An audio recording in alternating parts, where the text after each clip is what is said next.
नेपाल सरकार वैदेशिक रोजगार बोर्डको सचिवालय र रेडियो नेपालको सहकार्यमा तयार पारिएको रेडियो कार्यक्रम वैदेशिक रोजगारी। नमस्कार, कार्यक्रम वैदेशिक रोजगारीमा तपाईँलाई हार्दिक स्वागत छ। यो कार्यक्रम रेडियो नेपालको 7 प्रसारण केन्द्रबाट 6 मिडियम वेब 25 FM स्टेशनबाट 98,100 अनि 103 मेगाहर्ज र इन्टरनेटमा www.radionepal.gov.np मा हरेक बिहिबार बिहान 7 बजेको समाचारपछि प्रसारण हुने गर्छ। व्यावसायिक, सिपयुक्त, सुरक्षित, मर्यादित एवं व्यवस्थित आन्तरिक तथा बाह्य रोजगारीका लागि आवश्यक पर्ने आधिकारिक सूचना, सन्देश, विभिन्न गतिविधिका साथै स्वरोजगारका प्रेरक अनुभवहरू प्रदान गर्न यो कार्यक्रम तयार पारिएको हो। आजको कार्यक्रममा देशगत जानकारी दिन लघुनाटिका सुनाउँदैछौँ। परदेशमा रहँदा र जाने बित्तिकै आइपर्ने तनावलाई व्यवस्थापन कसरी गर्ने भन्ने बारे सन्देशमूलक सामग्री पनि छन्। विदेशबाट नेपालमा पैसा पठाउने तरिकाहरू सम्बन्धी जानकारी र साथमा श्रम तथा रोजगार विशेष केही खबरहरू छन्। कार्यक्रम सुनेर साथ दिनुहोला। मै विदेश जान्छु फिनल्यान्डमा, अब आउने मङ्सिर महिनामा। धन कमाइ ल्याउँछु, सुखैमा पाल्छु, अरू जस्तो कमजोर छैन म, अरू जस्तो कमजोर छैन म।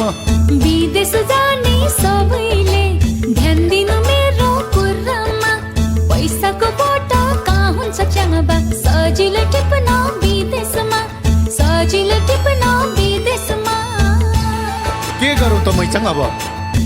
सिक्नु च्याङबा पहिले, तालिम लिहाल अहिले, तालिम लिहाल अहिले। सिप र अभिमुखीकरण तालिम वैदेशिक रोजगारीमा जानेहरूको लागि रक्षा कवच हो। सिप र अभिमुखीकरण तालिम पहिला, अनि मात्रै वैदेशिक रोजगारीको बाटोमा चालौँ पाइला। वैदेशिक रोजगार बोर्डको सचिवालय। कार्यक्रमको सुरुमा साताभरिका केही खबरहरू। श्रम कल सेन्टरमा सबैभन्दा बढी वैदेशिक रोजगार विभागसँग सम्बन्धित गुनासाहरू प्राप्त हुने गरेका छन्। यही असोज 5 गतेसम्म झन्डै विभागसँग सम्बन्धित 4,500 गुनासा प्राप्त भएको श्रम कल सेन्टरका संयोजक सरिना महर्जनले जानकारी दिनुभएको छ।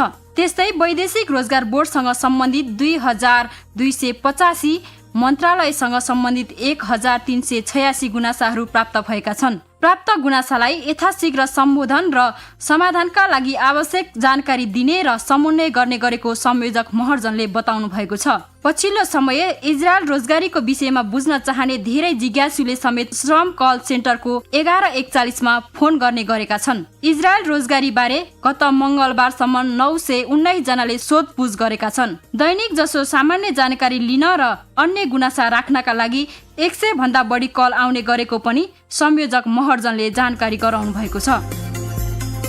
गैर आवासीय नेपाली संघ NRNA का अभियन्ताहरूले वैदेशिक रोजगार लामो समयसम्म नेपाली अर्थतन्त्रको अभिन्न रहने भन्दै यस क्षेत्रलाई व्यवस्थापन गर्नुपर्नेमा जोड दिएका छन्। वैदेशिक रोजगार पत्रकार समाजको नवनिर्वाचित कार्य समितिलाई सम्मानित गर्दै संघको तर्फबाट सचिव राजेन्द्र कुमार शर्मा, सल्लाहकार टिभी कार्की, एसिया पेसिफिक क्षेत्रका उपाध्यक्ष खगेन्द्र नेउपानेले सुरक्षित एवं व्यवस्थित वैदेशिक रोजगारीका सम्बन्धमा आफ्नो धारणा व्यक्त गरेका हुन्। कार्यक्रमलाई सम्बोधन गर्दै सचिव शर्माले विपन्न अवस्थाका लाखौं नेपाली कामदार वैदेशिक रोजगारीमा जाने खाडीका विभिन्न मुलुक र मलेसियामा लामो समयदेखि ओझेलमा परेको भए पनि हाल यो क्षेत्र संघको केन्द्रीय एजेन्डाका रूपमा स्थापित भएको बताउनुभयो। नेपाली नियोगहरूले नेपाली कामदारको समस्या समाधानका लागि प्रयास गरिरहेको भए पनि समाधान र स्रोतको अभाव रहेका ठाउँमा NRNA हातेमालो गरी काम गरेका कारणले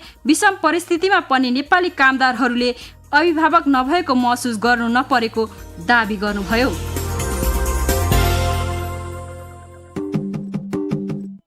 नारायण हरि ए राता घरे काइला गए वैदेशिक रोजगारमा, देशमा बस्नु पर्यो एक छाको भरमा। यो संस्कृति तिनले किन नलिएको होला, त्यस्तै हुन्छ केही नबुझी हाम फालेर जाँदा। राम्रो पैसा कमाइन्छ पनि ऋण काटेर गएको, 5 महिना भइसक्यो तिनले नकमाएको। यो फिर्ता जान चिठी पठाउ ऋण गरेर आएको, आफै स्वदेश फर्कौं भने छैन सुको कमाएको। छैन कमाएको, छैन कमाएको, छैन कमाएको।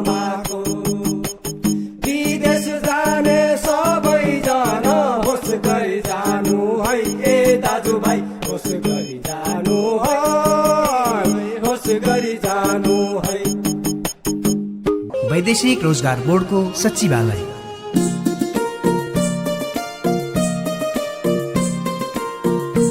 वैदेशिक रोजगारीमा जाँदा सम्बन्धित मुलुकबारे जानकारी लिएर गएको खण्डमा थप सुरक्षित हुन सकिन्छ। त्यसैले त सम्बन्धित मुलुकहरूको बारेमा जानकारी दिने अभिमुखीकरण तालिमलाई श्रमिकको सुरक्षा कवच मानिन्छ।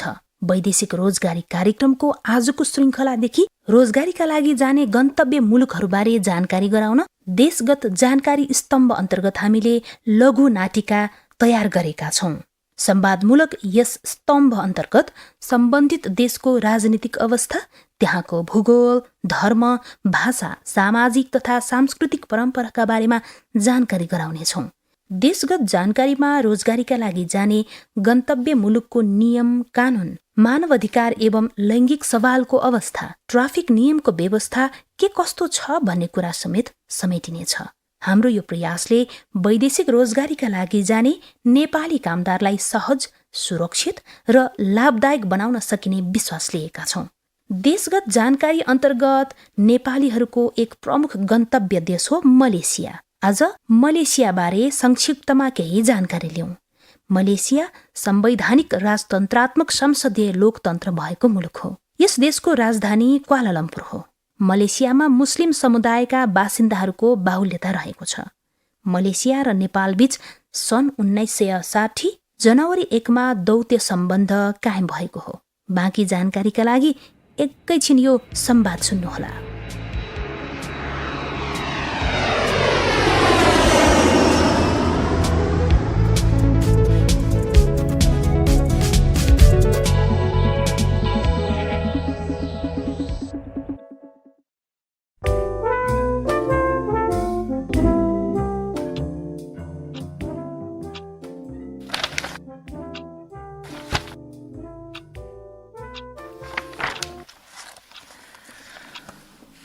ल ल ल रामसिंह भाइ, पहिला यो तातो चिया खानुहोस् त ल। ल लिऊ। खै त यो मलेसियाको बारेमा केही जानकारी भेट्दिन त यो नक्सामा त। चिन्ता नलिनु न, पहिला कुरुक्क चिया खानुहोस् त। मलेसिया उड्ने बेला भइसक्यो, त्यहाँको बारेमा केही अत्तो पत्तो छैन। चिया त के, चिन्ताले भात नरुच्ने अवस्था आइसक्यो मेरो त मङ्गल दाई। दुई पटक मलेसियामा बसेर रोजगारीमा सफल भएर आएको मङ्गल दाई हुँदाहुँदै किन चिन्ता? च्याल्यौ अहिले खाना खानुपर्छ। त्यही भएर त केही बुझ्न तपाईँकोमा आएको नि आज। आएको होइन, बोलाएको हुँ मैले। मलेसिया जान लाग्नु भएको भनेपछि अब 3 वर्ष जति भेट हुँदैन। यसो बसेर एक छाक खाना खाउँ भनेर नि। हो क्या? म तपाईँकोमा मलेसियाकै बारेमा बुझ्नै आएको हो मङ्गल दाई। ए, त्यसो भए मै माग्ने ढुङ्ग्रो लुकाउने किन गरौँ भएको त? हरिसिंह भाइ, ल सोध्नुहोस्, के कुरा जान्न खोज्नु भएको सोध्नुहोस्। ल सोध्नुहोस् भनेको त अब चिया पो खान थाल्नुभयो सुरुप। ल पहिला त्यहाँको मुद्राको बारेमा नै भन्छु, पैसाकै बारेमा। त्यो त थाहा छ दाई, मलेसियन मुद्रालाई रिङ्गेट भनिन्छ। अनि 1 मलेसियन रिङ्गेट बराबर सरदर 27 नेपाली रुपियाँ रे। ए, थाहा रहेछ ल। 1 रिङ्गेटको यति रुपियाँ आउँछ मात्र भनेर नबस्नु नि फेरि मख परेर। बुझ्नुभयो रामसिंह भाइ? हजुर। कामदारले पाउने तलबमा निश्चित कर लाग्ने कानुनी व्यवस्था छ त्यहाँ मलेसियामा। खै म्यान पावर कम्पनीले यो कुरा त भनेन त। कम्पनीको नियमअनुसार सुविधा र अतिरिक्त ज्यालाको व्यवस्था हुन्छ मलेसियामा जाँदा। यो कुरा त भन्यो होला नि त। ल चुपचाप चिया पिउनु पो थाल्नुभयो। अघि त चिन्ताले केही रुच्दैन भन्दै हुनुहुन्थ्यो त। ओभरटाइम हुन्छ चाहिँ भनेका छन्। ल ठिक छ, तलब भत्ता सबै कुरा सम्झौता पत्रमा उल्लेख गरिएको अनुसार हुन्छ, थाहा छ नि? हजुर। राम्रोसित हेर्नुभयो होला नि त यो कुरो। देलान् नि भनेपछि त। मलाई सुरुमा दिएन। अनि उजुरी गर्ने। मैले त श्रमसँग सम्बन्धित मुद्दाको उजुरी औद्योगिक अदालत र श्रम महानिर्देशकको कार्यालयमा गरेको थिएँ भाइ। पाउनुभयो त? फैसला त भयो। मलाई त्यति चित्त नबुझेपछि हाइकोर्टमा निवेदन गर्न पाउने व्यवस्था रहेछ। अनि फेरि निवेदन दिएँ मैले त। ए, मैले त सोचेको नियमअनुसार नभएपछि विदेशमा त चुपचाप बस्ने होला भन्ने ठानेको थिएँ। होइन, देवानी मुद्दा हेर्ने अदालतले पनि श्रमसँग सम्बन्धित मुद्दा हेर्न सक्छ। यो पनि थाहा पाइरहनुहोस् रामसिंह भाइ। खै हामीलाई त इमान्दार भएर काम गर्नुपर्छ अर्काको देशमा भनेर मात्र भन्छन् जोसँग कुरा गर्दा पनि। इमान्दार हुनु भनेको अधिकारको लागि कानुनी सहयोग पनि लिनु हो नि, बुझिराख्नु। हजुर। अनि मलेसियामा सवारी चालक पदमा जान लागेको होइन हो दाइ है। अब नेपालमा गाडीको स्टेरिङ दायाँतिर हुन्छ, मलेसियामा कतातिर हुन्छ थाहा छ? थाहा छ दाइ, त्यहाँ पनि दायाँतिर नै हुन्छ। हो, ट्राफिक नियम चाहिँ अत्यन्तै कडा छ है रामसिंह भाइ।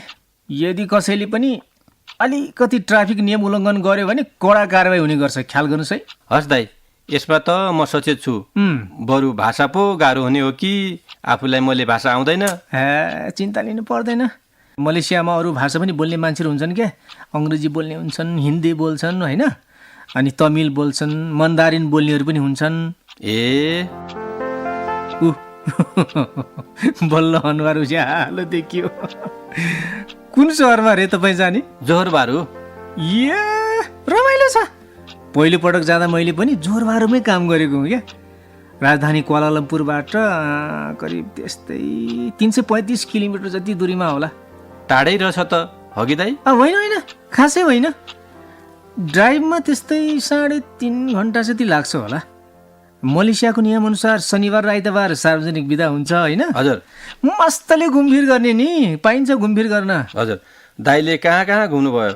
मैले 2 पटक गरेर 6-7 वर्ष जति बस्यो होला होइन? हजुर।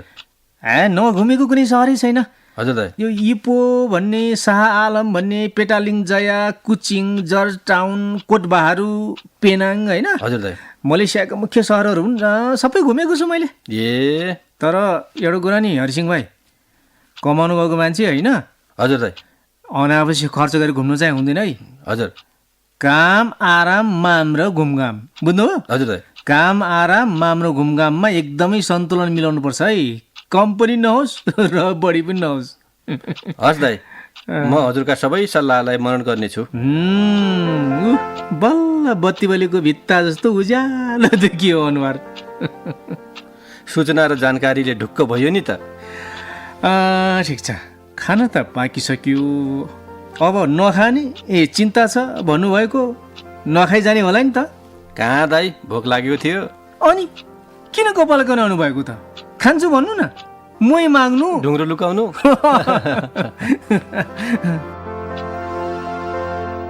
भर्खरै हामीले देशगत जानकारी अन्तर्गत मलेसियाको बारेमा केही जानकारी गराउने छलफल सुनायौं।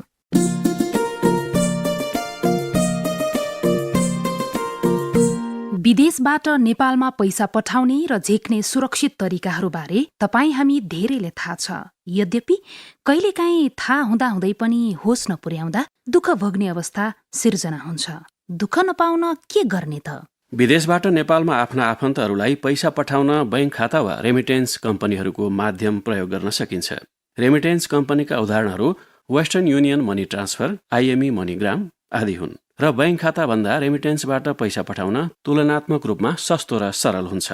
रेमिटेन्सबाट पैसा पठाउँदा आफूले रोजगारी गरिरहेको देश र पैसा पठाउन चाहेको देशमा उपलब्ध रेमिटेन्स कम्पनीहरूमध्ये कुनैको काउन्टरमा गई पैसा पठाउने र प्राप्त गर्ने व्यक्ति, ठेगाना, रकम आदि जानकारीहरू एउटा फारममा भरेपछि रेमिटेन्स कम्पनीले एउटा गोप्य नम्बर पैसा पठाउने व्यक्तिलाई दिन्छ। फारममा पैसा प्राप्त गर्ने भनेर तोकिएको व्यक्तिले उक्त नम्बर र आफ्नो परिचय पत्र लिई उक्त रेमिटेन्स कम्पनीको काउन्टरमा गएमा सजिलै पैसा प्राप्त गर्न सकिन्छ। बैंकबाट बैंक खाता मार्फत पैसा पठाउन सकिन्छ। यसका लागि पैसा पठाउने र प्राप्त गर्ने दुवै व्यक्तिको बैंक खाता हुनुपर्छ र बैंकको अन्तर्राष्ट्रिय सञ्चालन हुन पनि जरुरी हुन्छ। पैसा पठाउने व्यक्तिले पैसा प्राप्त गर्ने व्यक्तिको बैंकको नाम, खाता नम्बर र बैंकको एक अन्तर्राष्ट्रिय कोड, जसलाई society for world wide interbank financial telecommunication code अर्थात् स्विफ्ट कोड भनिन्छ। यी जानकारीहरू बैंकमा उपलब्ध गराएपछि इच्छाएको व्यक्तिको खातामा रकम पुग्नेछ। सो माध्यमबाट पैसा पठाउन साधारणतया रेमिटेन्स भन्दा महँगो पर्छ। पैसा पठाउने क्रममा अनौपचारिक र गैर कानुनी माध्यमहरू पनि भेटिन्छन्। यस्ता संयन्त्रमा आफूले पठाएको पैसाको कुनै ग्यारेन्टी नहुने हुनाले पैसा डुब्ने सम्भावना हुन्छ र त्यस्तो स्थितिमा यस्तो माध्यम प्रयोग नगर्नु नै राम्रो हुन्छ। ल भन्नुस्, यहाँहरूको समस्या के छ त? के भन्नु गुरु, विदेश गएका छोराहरू एउटा आफै बिरामी भएर बस्या छ, झिकाउन सक्या छैन, अर्को कामै नपाएर भौतारिरहेछ। के गर्ने होला? म त हेर्नुहोस् विदेश उनी दिन कुरिरहेको, पठाउनेले भाका सारेको सारै गर्छ। गरौँ दशा त लाग्यो होइन कतै? कुरो बुझ्दा तपाईँहरूको समस्याको समाधान यहाँबाट होइन, श्रम कल सेन्टरबाट हुन्छ। अनि त्यो श्रम कल सेन्टरमा कसरी जाने गुरु? जानै पर्दैन नि, घरमै बसी बसी उजुरी गर्न मिल्छ, देशबाट पनि विदेशबाट पनि। एउटा नम्बर 1141, अर्को 1660-15305। यसमा फोन गर्दा पैसा पनि लाग्दैन। यति मात्र हो र, इमो, भाइबर, फेसबुक, ट्विटर अनि इमेलबाट पनि गुनासो गर्न सकिन्छ। सुरक्षित वैदेशिक रोजगार हामी सबैको सरोकार। समस्या समाधानका लागि कल सेन्टर सदा तयार। वैदेशिक रोजगार बोर्ड सचिवालयद्वारा जनहितमा जारी। नयाँ ठाउँ नयाँ परिवेशमा घुलमिल हुनुपर्दा परदेशमा तनाव सिर्जना हुनु स्वाभाविक हो। तर ती तनावलाई बेलैमा व्यवस्थापन गर्न सक्यौँ भने कामलाई असर गर्दैन। आज हामी तपाईँलाई तनाव व्यवस्थापन कसरी गर्ने भन्ने बारेको एक सामग्री सुनाउँदैछौँ। यो श्रव्य दृश्य सामग्री पूर्व प्रस्थान अभिमुखीकरण तालिमका लागि तयार पारिएको हो, जुन वैदेशिक रोजगार बोर्डको वेबसाइट www.feb.gov.np बाट हेर्न समेत सक्नुहुन्छ। अब एकैछिन ध्यान दिएर सुनौ है त।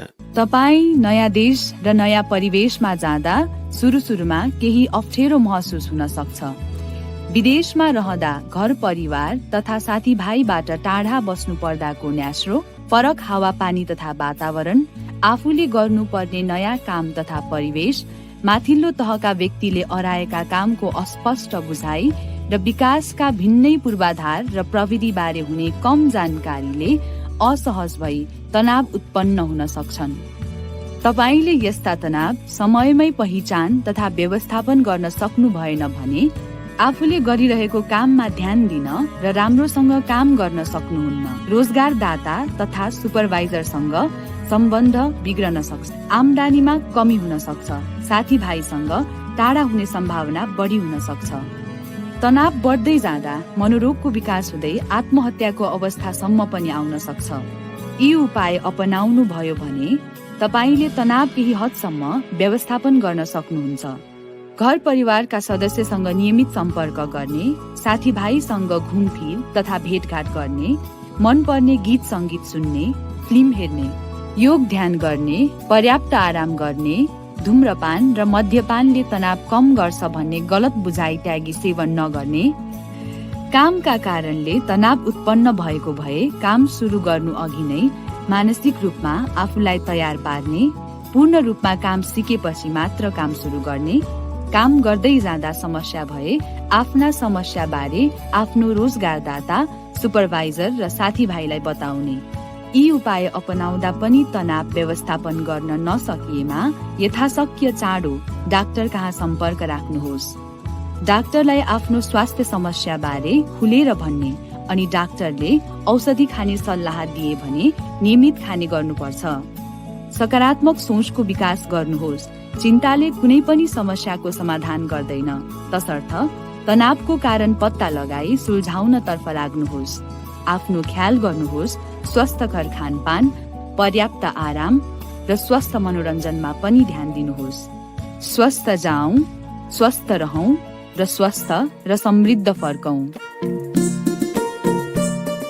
आजलाई कार्यक्रमको समय सकिने लाग्यो। अर्को हप्ता पनि सुन्नै पर्ने जानकारीहरू सुनाउन आउने नै छौं। यो कार्यक्रम तपाईले www.onlineradionepal.gov.np र वैदेशिक रोजगारी कार्यक्रमको युट्युब च्यानल मार्फत फुर्सदको समयमा सुन्न र डाउनलोड गर्न समेत सक्नुहुनेछ।